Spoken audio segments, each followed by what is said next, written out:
तो की हाल चाल भाई और उनके बहनों, उम्मीद है तुम सब बड़े होगे। स्वागत है तुम लोगों का class 10 science chapter 6 the life processes के इस चैप्टर पे। और तुम लोगों को तो पता ही है हमारे पढ़ने का तरीका क्या है, हमें स्मार्ट वर्क करना ज्यादा पसंद है rather than हार्ड वर्क। तो इस वीडियो में भी हम वही करेंगे। तो वाओ यार, करते इस चैप्टर को डिकोड ऐसे जैसे हम लियोनार्डो दा विंची के पर्प होते हैं। अब देखो, एक इंसान जो भी चीजें करता है अपने आप को इस दुनिया के अंदर में जिंदा रखने के लिए, वो सारी चीजों को तुम कह सकते हो लाइफ प्रोसेसेस। अब जैसे एक बकचोद इंसान, बहुत बकचोद इंसान को जीने के लिए जरूरी पड़ता है सस्ते नशे वाले मीम्स, सुबह शाम हार्पिक का जूस, वो भी एक्सपायर्ड वाला, कुछ उतियाब दोस्त और क्रश का याद। अरे और एक चीज है जो कि बहुत ही इंपॉर्टेंट है एक बकचोद इंसान के जीने के लिए, गाली। मतलब भाई साहब, बिना गाली के बकचोदी कैसे होता है, समझ रहे हो बात? तो बिल्कुल इसी तरीके से कई हजार साल पहले जब दुनिया के अंदर में नॉर्मल इंसान रहा करते थे, तो लाइफ प्रोसेसेस को चलाने के लिए हमें जरूरी पड़ता था न्यूट्रिशन का, रेस्पिरेशन का, सर्कुलेशन एंड ट्रांसपोर्टेशन का और आखिरी एक्सक्रीशन का। तो इस चैप्टर में पूरे डिटेल में हमें समझना है इन 4 पॉइंट्स को। तो सबसे पहले हम शुरुआत करते हैं न्यूट्रिशन से। अब देखो, मैं अगर बहुत आसान शब्दों में तुम्हें मैं न्यूट्रिशन क्या समझाऊं, तो देखो, जो खाना होता है जो कि हम अपने मुंह पे ठूस रहे होते हैं ना, जिससे हमें मिलता है एनर्जी, उसी को तुम कह सकते हो न्यूट्रिशन। जैसे कि यार कार्बोहाइड्रेट, फैट, प्रोटीन्स। अब सवाल उठता है कि दुनिया में तो सिर्फ हम ही नहीं रहते, इस बड़े से दुनिया के अंदर में अलग अलग तरह का क्रीचर्स रहता है, तो सबका खाना ठूसने का तरीका अलग अलग होता है, यानी कि सबका मोड ऑफ न्यूट्रिशन अलग अलग होता है। तो इसीलिए टाइप ऑफ न्यूट्रिशन या तुम कह लो मोड ऑफ न्यूट्रिशन को समझ लो।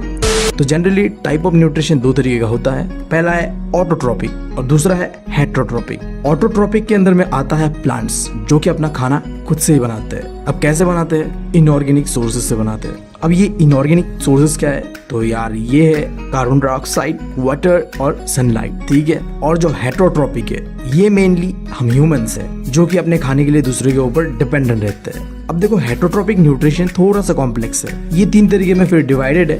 अब पहला है सेप्रोट्रोपिक। इसके अंदर में क्या होता है, बेसिकली जो भी ऑर्गेनिज्म होता है वो अपना खाना को डायरेक्टली अपने अंदर डाइजेस्ट नहीं करता है, ये पहले बाहर उसे डाइजेस्ट करके उससे एनर्जी को अपने अंदर एब्जॉर्ब कर लेता है। और जो इसका एग्जाम्पल है वो है फंगीज। और उसके बाद है होलोजोइक न्यूट्रिशन। अब ये मेनली एनिमल्स या ह्यूमंस कह लो जो कि अपना फूड को पहले डाइजेस्ट करता है, फिर उससे एनर्जी को एब्जॉर्ब करता है अपने अंदर ही।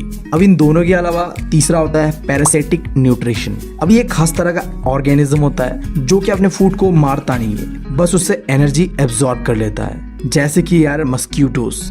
अब देखो, जितने भी क्रीचर्स हमारी दुनिया पे, ये एक तरीके का चीज नहीं खाता है, अलग अलग तरीके का चीज खाता है, अलग अलग तरीके से खाता है। अब जैसे मेरा एक दोस्त है जिसके सामने अगर तुम खाने पीने को लेकर नखरा करोगे तो तुमसे सीधा कहेगा चुपचाप खा ले वरना समझ रहे हो ना बात? समझ रहे हो आप? समझ रहे हो? उसने जैसे बताया उस तरीके का आविष्कार तो अभी तक साइंटिफिकली हो नहीं पाया है। तो जो साइंटिफिकली पॉसिबल है जिससे यार ऑर्गेनिजम्स अपना खाना को खाते हैं, उसे देख लेते हैं। तो सबसे पहले अपने छोटे से ऑर्गेनिज्म से स्टार्ट करते हैं जो कि है सिंगल सेलुलर ऑर्गेनिज्म, अमीबा। अब देखो, अमीबास का ना अलग ही सीन है, इनका ना पैर है, ना मुंह है, ना हाथ है भाई। अरे बीवी, मुझे पता नहीं अब ये हगते कहाँ से और धोते कहाँ से और खाते कहाँ से। तो देखो, इनका एक अलग ही सिस्टम है जिसे वो कहते हैं डिफ्यूजन। अब इसके अंदर में बेसिकली क्या होता है, जैसे इनके आसपास कोई खाने वाला चीज दिखता है, ये यार लपेट लेते हैं उसे और अपने अंदर में डाल लेते हैं और फिर यार वो उसे डाइजेस्ट करते हैं और जो वेस्ट मटेरियल होता है फिर वही सेम प्रोसेस से वो फेंक भी देते हैं। अब इसके बाद बात कर लेते हैं प्लांट्स का। अब देखो, प्लांट्स के अंदर में ना न्यूट्रिशन को लेने का तरीका सिंपल है, एक प्रोसेस है फोटोसिंथेसिस। इस प्रोसेस से ये अपना न्यूट्रिशन ले लेते हैं। अब देखो, प्लांट्स के अंदर में जो पत्ते होते हैं वहां में पाया जाता है क्लोरोफिल। अब देखो, प्लांट लोग क्या करते हैं, ये जो क्लोरोफिल पाया जाता है लीव्स के अंदर में, वहाँ सनलाइट एनर्जी को एब्जॉर्ब करता है सबसे पहले तो, और उसके बाद कुछ इनऑर्गेनिक सोर्सेस जो कि मैंने तुम्हें बताया, कार्बन डाइऑक्साइड एंड वाटर, इसे कंबाइन करते हुए अपना खाना बना लेते हैं। अब मैंने जो भी तुम्हें बताया वो एक छोटे से केमिकल फॉर्मूला में दिया हुआ है जो कि एमसीक्यू में आने का पूरा चांसेस है, तो यार थोड़ा देख लेना, इधर बहुत ही आसान है। अच्छा, और एक बात, प्लांट्स को कार्बोहाइड्रेट और वाटर के अलावा थोड़ा बहुत यार नाइट्रोजन भी चाहिए होता है, बट वो नाइट्रोजन एटमॉस्फेयर से नहीं ले सकता प्लांट्स। तो ये चीज कहाँ से मिलता है फिर? इसके लिए एक बैक्टीरिया है जिसका नाम है राइजोबियम, ठीक है, बोनस पॉइंट था, ध्यान दे लेना। अब यार इसके बाद बात कर लेते हैं कि इंसान यार कैसे ठूसते हैं। अब यार ये कैसा सवाल है, तुम लोग तो इंसान ही हो तो तुम्हें तो पता ही है कि खाना को कैसे ठूसना होता है और कैसे निकालना होता है। एकदम भाई बालकों वाला सवाल है। तो पहले करते हैं हम इंजेक्शन यानी कि ठूसते हैं, फिर करते हैं डाइजेशन और आखिर में इजेक्शन यानी कि हक देते हैं। भाई सीधी बात है। तो अब थोड़ा देख लेते हैं कि ह्यूमंस का यानी कि इंसानों का डाइजेस्टिव सिस्टम कैसा है। कैसे यार, जब भी हम कोई खाना खाते हैं तो वो पचता कैसे है, बहुत ही लंबा प्रोसेस है। सबसे पहले तो जान लो, हम इंसान जो भी खाते हैं उसे डाइजेस्ट करने में हेल्प करता है केमिकल जिसका नाम है एंजाइम्स। इसके बिना तो यार तुम कोई चीज डाइजेस्ट ही नहीं कर पाओगे, सीधी सी बात है। भाई साहब कहीं पर लिख लो ये चीज, मतलब इससे ज्यादा इंपॉर्टेंट चीज कोई हो नहीं सकता एमसीक्यू पॉइंट ऑफ व्यू से। खैर यार, अब देख लेते हैं ह्यूमंस का डाइजेस्टिव सिस्टम को। तो यार हमारा डाइजेस्टिव सिस्टम ना दो चीजों में बटा हुआ है। पहला है एलिमेंट्री कैनाल, दूसरा है डाइजेस्टिव ग्लैंड्स। अभी क्या है, देखो एक लंबा सा पाइप मुंह से लेके अपने, समझ रहे हो ना कहाँ तक। अब इसके बीच जो भी चीजें हैं, जैसे कि यार हमारा माउथ है, स्टोमक है, लार्ज और स्मॉल इंटेस्टाइन है, लीवर है, ये सारी चीजें खाना को डाइजेस्ट करता है। और इसी के अंदर में पाया जाता है डाइजेस्टिव ग्लैंड्स। सिंपली बोलूं तो एक तरह का केमिकल होता है जिसे तुम कह सकते हो एंजाइम, जो कि क्या करता है, डाइजेशन में हेल्प करता है। तो यार फटाफट समझ लो क्या क्या चीज कहाँ लगता है। मुंह पे यार होता है हमारे एक सलाइवरी ग्लैंड जहाँ से निकलता है सलाइवा, उसके थोड़ी नीचे मिलेगा तुम्हें स्टोमक। इसके अंदर में पाओगे तुम गैस्ट्रिक ग्लैंड जहाँ मिलेगा तुम्हें गैस्ट्रिक जूसेस। अब ये भी 3 तरीके का होता है। पहला होता है HCl, दूसरा होता है पेप्सिन और आखिरी होता है म्यूकस। अब देखो ये जो HCl है और जो पेप्सिन है ये खाना पचाने में मदद करता है। अब ये म्यूकस क्या करता है, ये क्या करता है, स्टोमक को प्रोटेक्ट करता है। क्योंकि यार तुम्हें पता है HCl बहुत ही घातक तरह का एसिड होता है जो कि कोई भी चीज को मेल्ट कर देगा। तो ऐसा ना हो और हमारा स्टोमक जल के राख ना हो जाए, इसके लिए ये म्यूकस स्टोमक को प्रोटेक्ट करता है। और फिर स्टोमक के थोड़ी नीचे आता है हमारा स्मॉल इंटेस्टाइन, जो कि एक इंसान के डाइजेस्टिव सिस्टम का सबसे इंपॉर्टेंट पार्ट होता है, जहाँ में मैक्सिमम जो भी हमारा डाइजेशन करना होता है वो हो चुका होता है। अब ये जो स्मॉल इंटेस्टाइन है ये कनेक्टेड होता है 3 पाइप से, जहाँ से अलग अलग तरह का जूसेस निकलता है जिससे कि खाना डाइजेस्ट करने में मदद मिलता है। पहला है लीवर, जिससे मिलता है हमें बाइल जूस और बाइल साल्ट। अब मैंने बताया देखो स्टोमक में एसिड प्रेजेंट होता है, तो लीवर में क्या प्रेजेंट होता है, बाइल जूस। अब ये क्या होता है, बेसिकली एल्कलाइन जूस होता है, यानी कि बेस बोल लो, एसिड बेस, समझ रहे हो ना, पढ़े हुए ना आगे, बहुत अच्छे। अब उसके साइड में तुम देखो पेनक्रिया, ये एक चीज है जिसके अंदर में तुम्हें मिलेगा पेनक्रियाटिक जूस। और साथ में तो तुम्हें पता ही है स्टोमक वाला पाइप भी होता है जहाँ से निकलता है फूड। तो यार बाइल जूस और पेनक्रियाटिक जूस, साथ ही साथ जो ये फूड होता है जो कि आता है स्टोमक से, ये तीनों ही चीज आके मिलता है स्मॉल इंटेस्टाइन में। और कहा जाता है एक इंसान का ना जो भी हम खाते हैं, जो मैक्सिमम डाइजेशन होता है, मतलब उससे जो एनर्जी निकालना होता है ना, वो हम अपने स्मॉल इंटेस्टाइन में ही निकाल चुके होते हैं। अब इस चीज में हमारा एक ऑर्गन होता है जो कि पाया जाता है स्मॉल इंटेस्टाइन में, जिसका नाम है बिली। अब ये क्या करता है, ये यार जो भी हमने खाया है उसके अंदर से जितना भी एनर्जी होता है उसे एब्जॉर्ब करता है और पूरे बॉडी में उसे सर्कुलेट कर देता है। मतलब जहाँ जहाँ हमें एनर्जी की जरूरत होता है ये वहाँ पहुँचा देता है। और इसके बाद देखो जो भी बचा हुआ चीज होता है वो आता है लार्ज इंटेस्टाइन पे। अब देखो लार्ज इंटेस्टाइन का बहुत ही लिमिटेड काम होता है। इसके अंदर में क्या होता है, जो भी बचा कुचा चीज है उससे बस वाटर को एब्जॉर्ब करता है और बाकी जो वेस्ट मटेरियल है वो NS के द्वारा, यानी कि भाई समझ रहे हो ना, उसके द्वारा बाहर निकाल देता है। और उसके बाद जो सुकून मिलता है ना भाई हमें सुबह सुबह, भाई साहब तब गजब। दुनिया में पूछोगे ना मुझसे अगर तुम सबसे औसम चीज़ क्या होता है, तो भाई सुबह सुबह होता है जो, वही होता है औसम चीज़। मतलब पेट हल्का हो भाई साहब, और क्या चाहिए बताओ, क्या चाहिए तुम्हें, कुछ ही नहीं चाहिए भाई। और एक चीज़ यार देखो, जो साइज होता है ना इंटेस्टाइन का, उसमें देखो यार जो लार्ज इंटेस्टाइन होता है उसका साइज होता है 1.5 मीटर, जबकि जो स्मॉल इंटेस्टाइन होता है उसका साइज होता है 6 मीटर। अब बात करते हैं रेस्पिरेशन का। देखो हम खाना खाते हैं राइट, चाहे तुम बिरयानी खा लो, तुम मछली खा लो, अच्छा चलो तुम वेजिटेरियन हो, ठीक है, चलो तुम पनीर खा लो, खाओगे उसके बाद तुम्हें क्या मिलता है, एनर्जी मिलता है राइट। बट क्या तुमने सोचा है कि अगर तुमने बिरयानी खाया, मटन खाया या पनीर खाया, वो क्या तुम्हारे खून में दौड़ रहा होता है क्या? ऐसा नहीं होता है। देखो हम जो खाते हैं वो खाना ब्रेक डाउन होता है एंड देन एनर्जी में कन्वर्ट होता है। अब कैसे होता है सीन मैं बताता हूँ। देखो CBSE वाले NCERT में अलग से बता के रखा हुआ है, बट एग्जैक्ट मैं कैसे बता रहा हूँ वो सुन लो, उसके बाद हम वहाँ जाएंगे तो आसानी से समझ में आएगा। देखो जो खाना तुम खाते हो वो ब्रेक डाउन होता है, उसी प्रोसेस को कहता है रेस्पिरेशन, सबसे पहला चीज़। इसके अंदर ही जो ब्रीदिंग भी इन्वॉल्व है, ठीक है। रेस्पिरेशन होने के लिए ऑक्सीजन बहुत इंपॉर्टेंट चीज़ होता है। इसको ऐसे समझो तुम, आग जलाने के लिए तेल का जरूरी होता है, उसी तरीके से रेस्पिरेशन होने के लिए, यानी कि खाना जो है वो ब्रेक डाउन होने के लिए ऑक्सीजन का जरूरत होता है। तो ब्रीदिंग इन्वॉल्व होता है रेस्पिरेशन में, बट ब्रीदिंग को ही रेस्पिरेशन नहीं कहते हैं, ठीक है। रेस्पिरेशन एग्जैक्टली बोलो तो ब्रेक डाउन ऑफ फूड इसे कहते हैं। अब एग्जैक्टली कैसे होता है वो देखो। तुम खाना खाते हो, खाना खाया तुमने, अब खाना खाने के बाद ये खाना कन्वर्ट होता है ग्लूकोज में। अब फिर देखो यहाँ खत्म नहीं हुआ है, हमें अभी तक इतना पता था कि एनर्जी जो होता है वो खाना खाने के बाद ग्लूकोज के रूप में कन्वर्ट होता है, बट आगे भी बहुत ज़्यादा प्रोसेस है। जैसे कि देखो ये जो ग्लूकोज मॉलिक्यूल है ये अगेन कन्वर्ट होगा पायरुवेट मॉलिक्यूल्स में, एंड देन देखो अभी भी नहीं रुका, ये जो पायरुवेट मॉलिक्यूल्स है ना ये अगेन कन्वर्ट होगा एटीपी में, और यही फाइनल स्टेज है जहाँ एनर्जी स्टोर होगा तुम्हारे बॉडी के अंदर। अब पहला चीज तो तुम एटीपी का फुल फॉर्म मुझे बताओगे कमेंट सेक्शन में, जो बताओगे ना भाई साहब उसे एक हार्ट मिलेगा, सीधी बात है।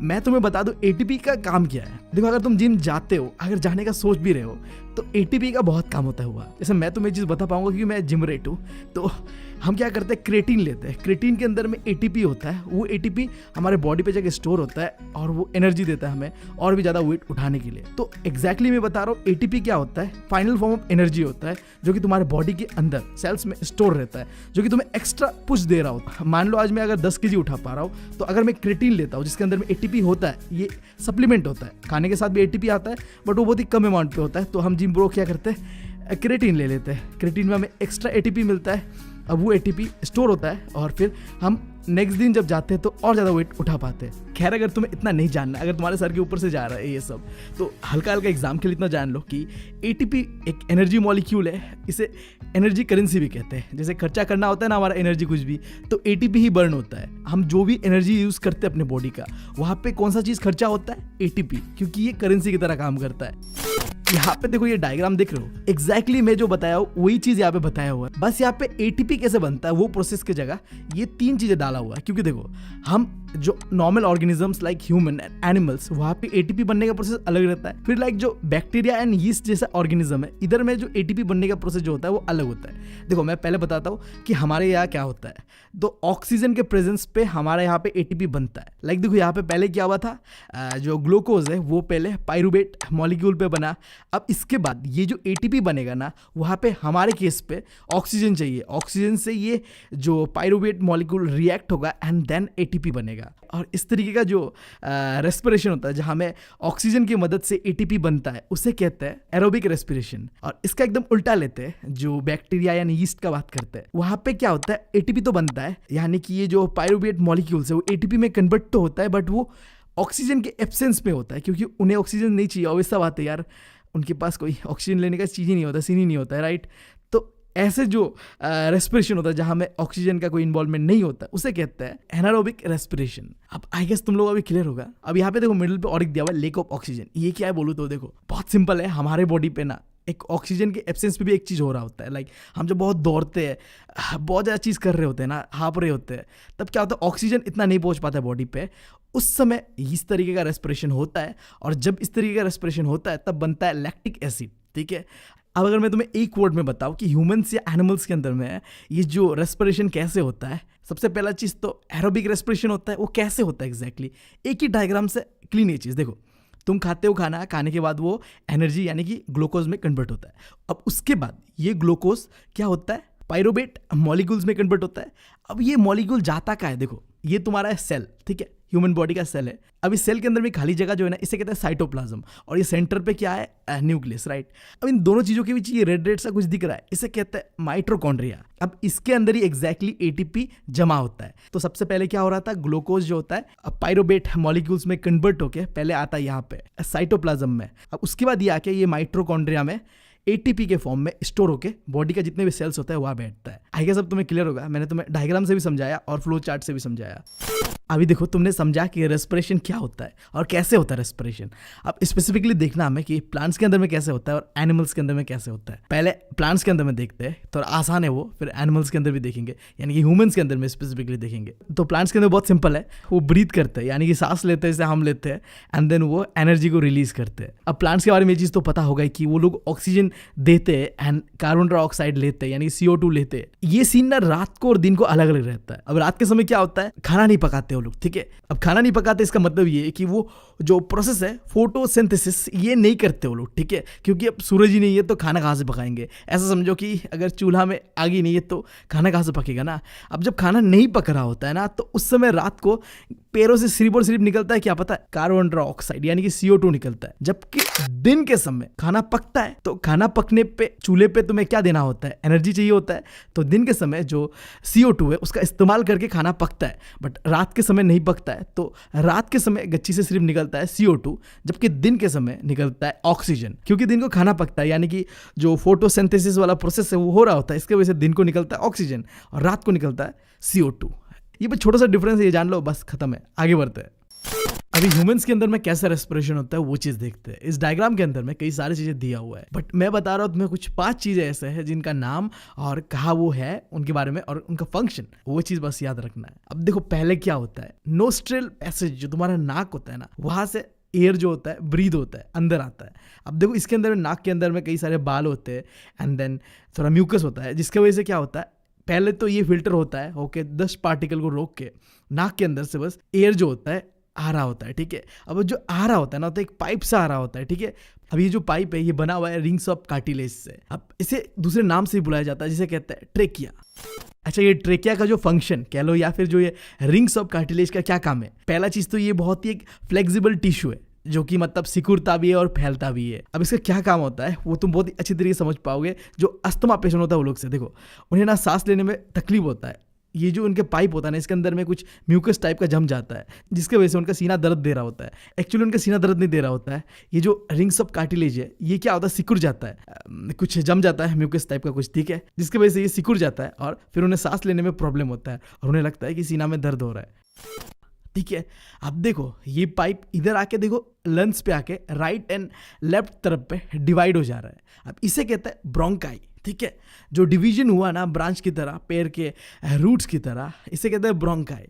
एंड देन देखो ये अगेन फिर बिखर जा रहा है एकदम, ठीक है। अभी जो बिखरने वाला जो पाइप्स है ना अलग अलग सा, इसे कहते हैं ब्रोंक्यूल्स, ठीक है। एंड देन आखिरी पे देखो यहाँ पे कुछ बैलून लाइक स्ट्रक्चर गोला गोला सा बना हुआ है, ये क्या है? इसे कहते हैं एल्ब्यूलाई। अब तुम्हें ये चीज तो पता है ना कि लंग्स के अंदर में होता है क्या एग्जैक्टली, जो एयर होता है उसे प्यूरिफाई करते हैं हम, ठीक है। अब वो जो एग्जैक्ट प्रोसेस है ना वो यहीं पे हो रहा होता है। बॉडी के अंदर में जितना भी जो CO2 गैसेस है ना वो यहाँ से बाहर निकलता है, फिर नाक से बाहर निकल जाता है, और जो नाक से हमने ऑक्सीजन फ्रेश लाया ना एयर से, वो भी फिर यहाँ पे आता है। एंड देन इस एल्ब्यूलाई से वो क्या करता है, हमारे जो ब्लड वेसल्स यानी कि खून के रगों में बह जाता है, ठीक है। अगर मैं देसी लैंग्वेज में बताऊं तुम्हें कि एग्जैक्टली क्या होता है, इस एल्ब्यूलाई के अंदर में होता है फिल्ट्रेशन। किस चीज का फिल्ट्रेशन? एयर का। एयर के अंदर में जो CO2 गैसेस है वो बॉडी से बाहर निकलता है, और जो हम ऑक्सीजन को इनहेल करते हैं ना वो ब्लड के अंदर में जाता है। अब एक चीज ध्यान देना यहाँ पे, इस ऑक्सीजन को बॉडी के अंदर में ट्रैवल करने के लिए मदद करता है ब्लड के अंदर में जो एक सेल होता है जिसे कहते हैं RBC यानी कि रेड ब्लड सेल। ये रेड ब्लड सेल ऑक्सीजन को लेके जाता है हमारे सेल्स तक, बॉडी के एक एक सेल्स तक लेके जाता है। एंड देन लेके जाने के बाद ये ऑक्सीजन वहां जाके फूड को ब्रेक डाउन करता है एंड एनर्जी पे कन्वर्ट करता है, यानी कि ATP में कन्वर्ट करता है। तो ठीक है यार, यहाँ पे खत्म होता है हमारा रेस्पिरेशन का जितना भी सीन था। अब बढ़ते हैं सीधा ट्रांसपोर्टेशन पे। मुझे तुम कुछ सवालों का जवाब दोगे, इसके बाद ही मैं आगे बढ़ूंगा। पहले बताओ, जब हम खाते हैं कुछ तो मिलता है हमें उससे न्यूट्रिएंट्स, राइट। उसके बाद जब हम सांस लेते हैं तब हमें मिलता है ऑक्सीजन। अब ये ऑक्सीजन एंड न्यूट्रिएंट्स को बॉडी के अंदर में जो सेल्स होता है वहां तक कौन पहुंचाता है? फिर देखो सेल्स के अंदर में कुछ वेस्ट जनरेट होता है जो कि CO2 के फॉर्म में भी हो सकता है या कुछ और भी हो सकता है। अब इन्हें भी ट्रांसपोर्ट करके कौन बाहर निकालता है हमारे बॉडी से? एंड आखिरी चीज, हमने कंट्रोल एंड कोऑर्डिनेशन वाले चैप्टर पे पढ़ा था कि हमारे बॉडी के कुछ ऑर्गन्स है जो कि हार्मोन रिलीज करता है। अब रिलीज करने के बाद ये बॉडी पे ट्रांसपोर्ट कैसे हो रहा होता है? इन सारे सवालों का जवाब है ब्लड। ब्लड वो चीज़ है जो बॉडी के अंदर में हर चीज़ को ट्रांसपोर्ट करता है, वेस्ट प्रोडक्ट को बाहर निकालता है, और जो चीज़ हमें चाहिए वो उस जगह तक पहुंचा रहा होता है, चाहे वो हार्मोन हो, ऑक्सीजन हो या न्यूट्रिएंट्स हो। अभी ना यार मेरे दिमाग में और एक सवाल आ रहा है। माना ये ब्लड बॉडी में ट्रांसपोर्ट होता है और जो चीज़ें हमारे बॉडी को चाहिए होता है देता है या निकालता है। अब इस ब्लड को बहने में कौन चीज़ मदद करता है? लाइक देखो ये ब्लड जो होता है गाड़ी की तरह होता है जो सामान पहुंचाता है इधर से उधर, ठीक है। अब इस गाड़ी का फ्यूल कौन सा है? सवाल उठता है। तो सिंपल सा जवाब ये है हार्ट। हार्ट क्या होता है? पंप होता है, हार्ट बीट, तुम्हारा धड़कता है ना दिल। अब इस दिल के धड़कने के कारण ही भाई साहब तुम्हारा खून बहता है, और खून बहने के कारण ही ट्रांसपोर्टेशन हो पाता है चीज़ों का। कनेक्ट कर दिया मैंने चीज़ों को। अब मैं थोड़ा ब्लड के बारे में तुम्हें बताऊंगा, ठीक है। ब्लड का क्या कंपोनेंट होता है? टोटल 4 कंपोनेंट होता है। पहला होता है प्लाज्मा, दूसरा होता है RBC सेल्स यानी कि रेड ब्लड सेल्स, तीसरा होता है व्हाइट ब्लड सेल्स, एंड आखिरी होता है प्लेटलेट्स।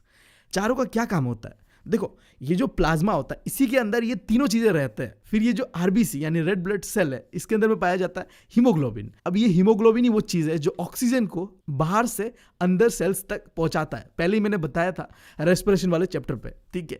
अब तीसरा चीज है व्हाइट ब्लड सेल। इसका काम क्या है, बॉडी में अगर कोई बैक्टीरिया वायरस कुछ भी आता है तो उसे मारने का और बॉडी को प्रोटेक्ट करने का काम करता है व्हाइट ब्लड सेल। और आखिरी चीज है प्लेटलेट। मान लो तुम्हारे बॉडी पे कोई कट लग गया, अब ब्लीडिंग ना बहे उसे रोकने का काम करता है ये प्लेटलेट्स। ये क्या होता है, जिस जगह पे कटता है वहां पे जाके जम जाता है और तुम्हारे खून को बहने से रोक देता है। अब आओ यार हार्ट के बारे में पढ़ते हैं। मतलब इस चैप्टर को पढ़ने के बाद ना मैं तो सदमे में आ चुका हूँ। मुझे लगा था कि मैंने अपना दिल रोशनी को दे दिया था, बट ये क्या यार, वो तो ऐसा दिखता ही नहीं है बिल्कुल, वो तो मेरे अंदर ही है। मतलब कुछ भी बचपन से जो मुझे बताया गया था कि दिल ऐसा होता है और हम दिल दे देते हैं जिसे हम प्यार करते हैं, वो तो पॉसिबल ही नहीं है भाई। हम बिना हार्ट के जी नहीं सकते, घंटा किसी को देंगे दिल? हाँ, मतलब सदमे में हूँ अभी भी, मैं बता रहा हूँ, सो नहीं पा रहा हूँ। बस यही सोचते जा रहा हूँ रात भर कि अब क्या होगा मेरे साथ। मैं तो दे ही नहीं पाऊंगा मेरा दिल। अगर रोशनी ने गलती से मेरा दिल मांग लिया तो अबे साले। छोड़ो ज़्यादा जा रहा हूँ मैं। अब बात करते हैं सीधा हार्ट के बारे में, ठीक है। अब हार्ट के बारे में तुम्हें कुछ बेसिक चीज़ें बताऊंगा एंड देन हार्ट का जो इंटरनल स्ट्रक्चर होता है उसके बारे में बताऊंगा एंड कैसे हार्ट ब्लड को सर्कुलेट करवाता है वो चीज़ देखेंगे, ठीक है। यानी circulation of blood by heart, वो चीज़ देखेंगे।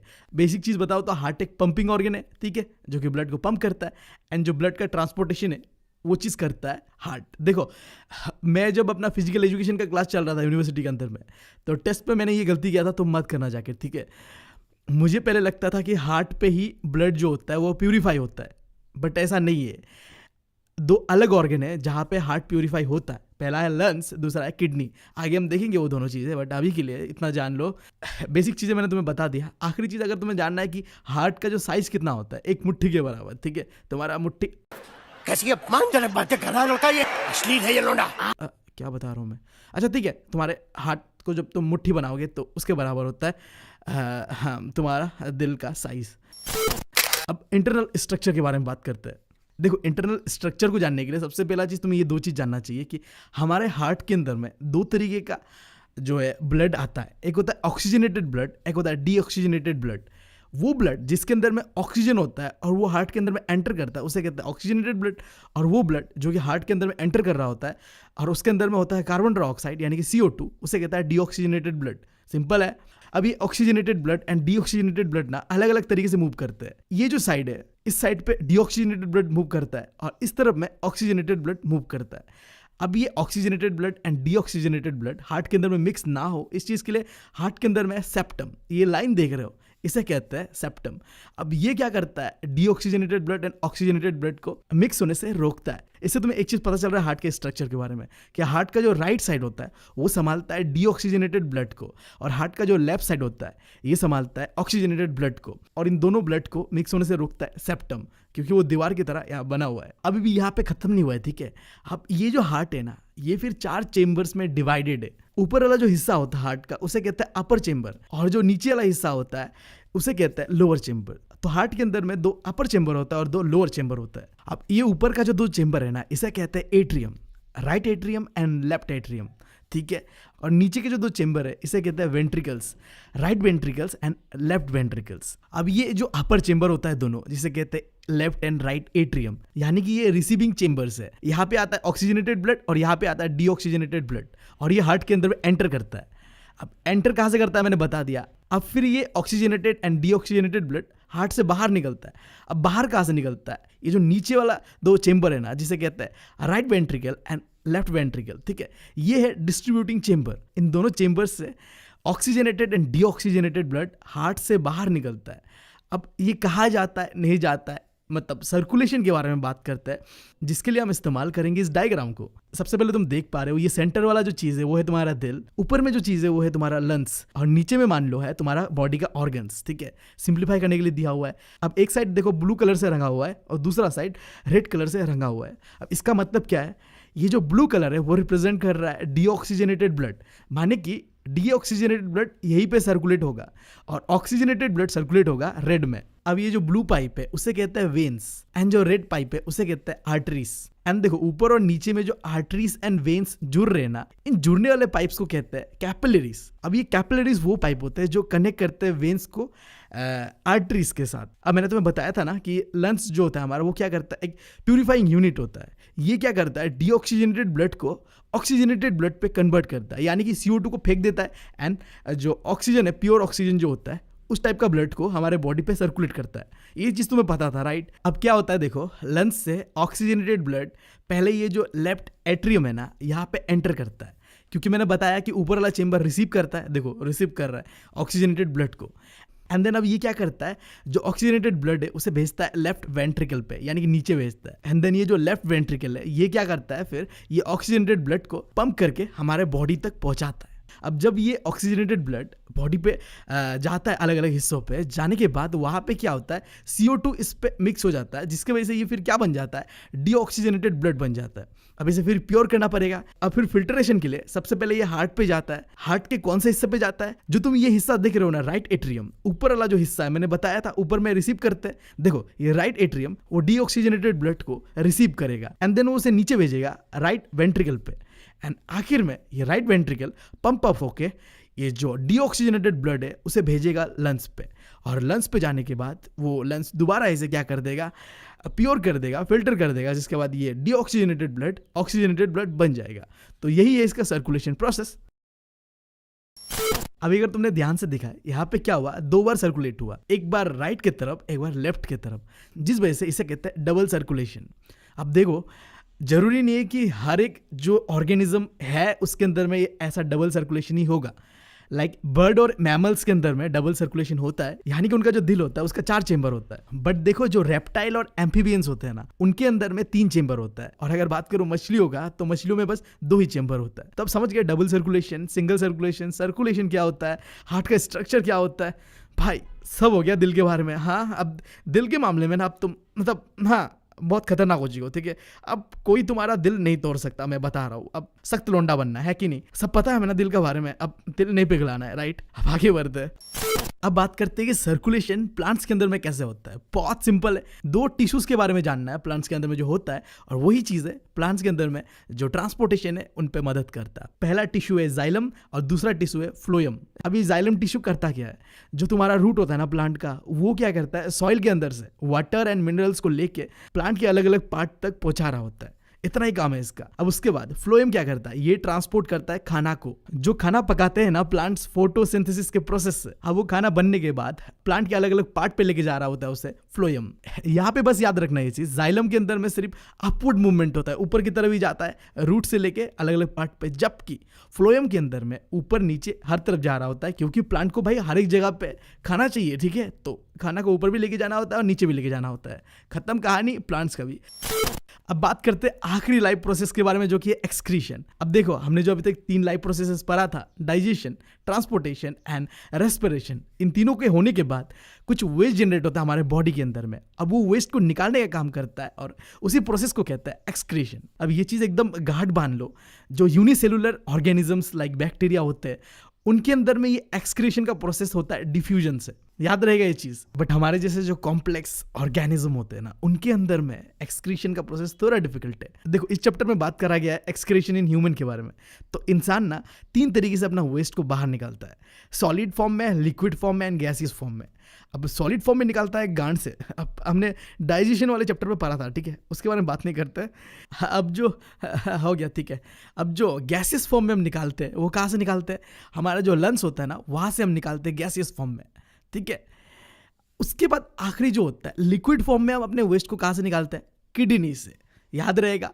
देखो एग्जैक्टली होता क्या है, बॉडी के अंदर जो भी वेस्ट जनरेट करते हैं अलग अलग ऑर्गन्स हमारे, वो लिक्विड फॉर्म में ब्लड के अंदर में सर्कुलेट कर रहा होता है। फिर वो जो ब्लड जब किडनी पे आता है तो वहाँ पे वो ब्लड फिल्टर होता है किडनी पे। ये भी हमने डिस्कस किया था कि ब्लड 2 जगह फिल्टर होता है, एक किडनी पे एक लंग्स पे। हमने लंग्स के बारे में बात कर लिया, अब बात कर रहे हैं किडनी के बारे में। तो किडनी में एक फिल्ट्रेशन यूनिट है जो ये ब्लड को फिल्टर करके वो इस प्रोडक्ट को बाहर निकाल देता है और ब्लड को बाकी भेज देता है बॉडी पे। वो पार्ट का नाम है नेफ्रॉन, ठीक है। अब इसका स्ट्रक्चर जो है हम थोड़ी देर में देखेंगे, बट अभी तुमने इतना समझ लिया कि एक बेसिक फिल्ट्रेशन यूनिट है जो कि जो है वेस्ट को ब्लड से अलग करता है, राइट। अभी तुम पहले ये जान लो कि जो किडनी बोलो या नेफ्रॉन का फंक्शन क्या होता है। बहुत सिंपल है, पहला चीज तो तुम्हें पता ही है कि ये वेस्ट को निकालता है बॉडी से, ठीक है। अब इसके अलावा बॉडी के अंदर में जो ब्लड प्रेशर का लेवल होता है उसे भी मेंटेन रहने पे ये मदद करता है।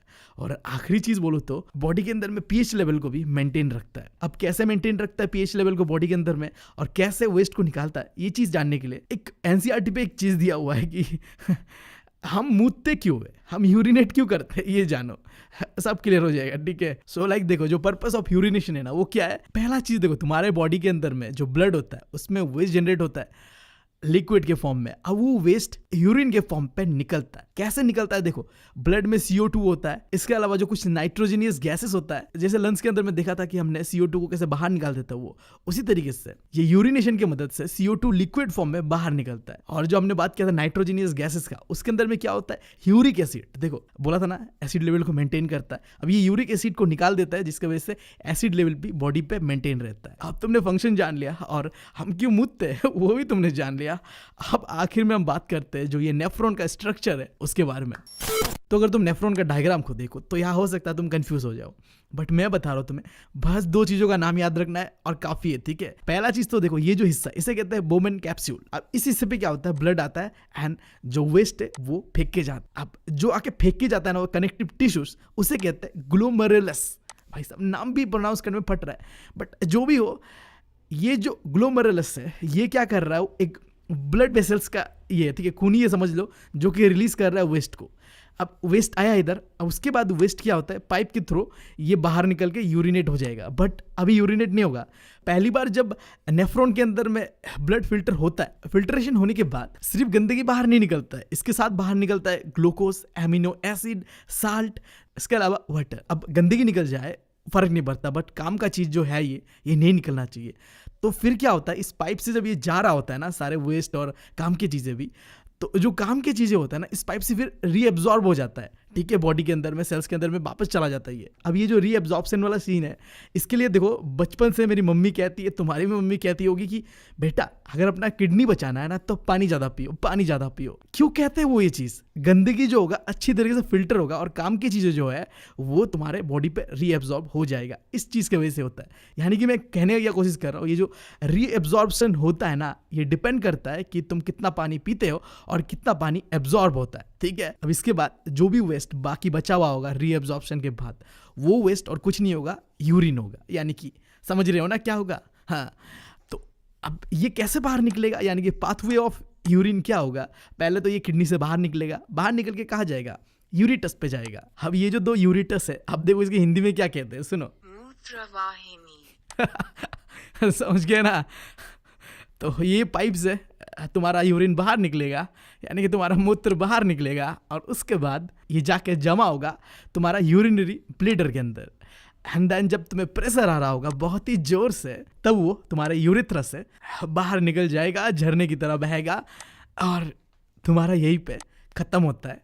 कैसे, यूरिन का पाथवे हमने पूरा देख लिया, किडनी के बारे में और यूरिन के बारे में भी। अब पता है मैं ना सबसे ज़्यादा डरता किस चीज़ से हूँ, एग्जाम हॉल पे जाके बैठता हूँ ना तो मुझे सुसु आ जाता है, और मैं बता रहा हूँ मुझे इतना गुस्सा आता है उस चीज़ से। एक तो 1-1 मिनट कीमती होता है, और ऊपर से जब 2 बार 3 बार सुसु आता है ना भाई साहब, बहुत टेमा गर्म हो जाता है। मैं बता रहा हूँ मेरा, क्या तुम लोग के साथ भी ऐसा होता है तो कमेंट में बताना जरूर। अब आगे बढ़ते हैं, आखिरी चीज़, हम अपना गंदगी कैसे निकालते हैं पता कर लिया, प्लांट्स का बात करते हैं कि वो कैसे निकालते हैं अपनी गंदगी को, एंड देन खत्म करते हैं चैप्टर को। देखो प्लांट के अंदर बहुत सिंपल है, प्लांट हर जगह से अपना जो वेस्ट प्रोडक्ट है वो बाहर निकालते हैं। सबसे पहले बात करते हैं जो खाना पकाने का प्रोसेस था, फोटोसिंथेसिस। इसके अंदर में हमने देखा है कि ऑक्सीजन और कार्बन डाइऑक्साइड दोनों ही वो बाहर निकालते हैं। और दूसरा, अगर प्लांट के अंदर में एक्सेस अमाउंट ऑफ वाटर जमता है तो उसे भी ट्रांसपोर्टेशन की मदद से वो बाहर निकाल लेता है। एंड तीसरा है कि ट्रीज अपना वेस्ट प्रोडक्ट को अपने पत्तों में भी रखते हैं। देखो जब बहुत ज़्यादा वेस्ट प्रोडक्ट हो जाता है उस पत्ते पे तो उसका रंग चेंज हो जाता है और वो गिर जाता है, झड़ जाता है। और उसी तरीके से जो स्टीम के अंदर भी जो डेड सेल्स होते हैं वहाँ में भी बहुत ज़्यादा वेस्ट प्रोडक्ट होता है, और आखिर रूट्स के अंदर में भी वेस्ट प्रोडक्ट वो निकालते हैं। तो यार खत्म हो चुका हमारा ये चैप्टर। मैंने जल्दीबाजी में अगर कोई गलती किया होगा तो मैं दिल से तुम लोगों से माफ़ी मांग रहा हूँ, बट मैंने अपना बेस्ट दिया है, ठीक है। इससे बेस्ट इतने कम समय में नहीं दे सकता। तो यार अगर तुम्हें मेरा कंटेंट पसंद आया ना तो चैनल को सब्सक्राइब जरूर करना प्लीज़, मैं रिक्वेस्ट कर रहा हूँ। बस इस कुछ दिनों में हम टारगेट रखते हैं कि तुम कर दोगे 500K, ठीक है। 500K का फैमिली बनाओ, क्योंकि देखो अगर मैं आगे गया ना तो कुछ चेंज हो या ना हो, मैं एजुकेशन सिस्टम को जरूर चेंज करूंगा। मैं ऐसा एनिमेशन, ऐसा कंटेंट डालूंगा यूट्यूब के अंदर में, फ्री, कोई कोर्स नहीं बेचने वाला, मैं पहले ही बता रहा हूँ। मैं एक एक पैसा को इन्वेस्ट करूंगा और ऐसा कंटेंट लाऊंगा ना, पूरा एजुकेशन सिस्टम है ना इंडिया का, उसे बदल के रख दूंगा। ये जो इनिशियल लेवल पे तुम मुझे सपोर्ट दे रहे हो और आगे भी दोगे, ये मैं कभी भूलूंगा नहीं। बस इस वीडियो को दबा के शेयर करो। इसी बात के साथ मैं बढ़ रहा हूँ, मिलता हूँ तुम लोगों से अगले वीडियो में। Thank you, love you all.